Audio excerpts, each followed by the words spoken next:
Personally, I think we were able to find some really interesting sounds to include. Because we were covering such a heavy topic and we both had a channel each to look at, there was heaps of really great media, whether it be like from the channel itself or from a news reporter talking about the topic. There was just a lot of really great media that we were able to incorporate. However, we did have trouble sending files around. Whenever Jack sent them to me after he had completed his editing, they were muted and I wasn't able to hear anything. So I really do wish that I could have, in the end, gotten a lot more editing done than I did get to do, just so I could have been more familiar with Audition.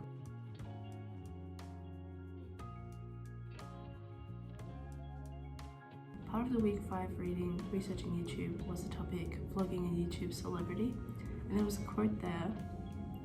The Economist 2016 estimated that YouTube influencers earn around twice as much from endorsements on YouTube in comparison to Facebook or Instagram, with the average ranging from $12,500 for up to 500,000 followers to $300,000 for over 7 million. This point ties into the motive behind the channels we investigated, which was money. Our research project talks about parents exploiting their children not only for the views, but of course for the money that these viewers are giving them. These statistics go to show why parents are so willing to treat their children so awfully or upload such vile videos, because clearly they're receiving a great income out of it. And these parents are willing to give up their children's health and safety in order to keep maintaining that income.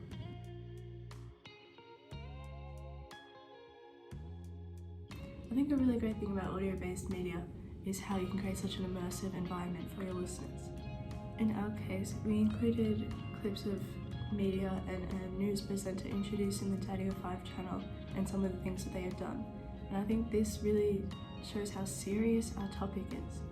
And this news clip also really helps to immerse listeners. They feel like they're there. And that goes to show that people don't only rely on visual stimulation and can really connect with the moment even if it's only audible cues. Sure.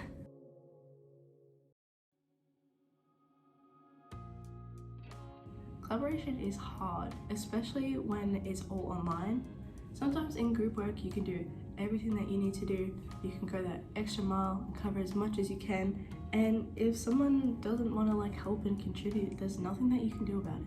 Oh, and as stated before, we also had trouble sharing files around. We could have potentially tested this out a little bit earlier just to make sure it would work, but we didn't.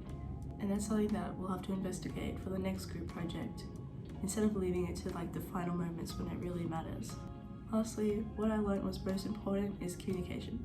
All of the issues that we had were eventually solved or figured out just via constant communication with each other.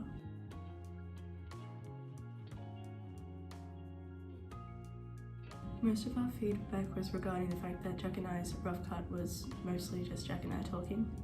After receiving this feedback, we both went out and sourced clips for both of our channels that worked well, whether it be from the channels itself or from news reporters or from people talking about them.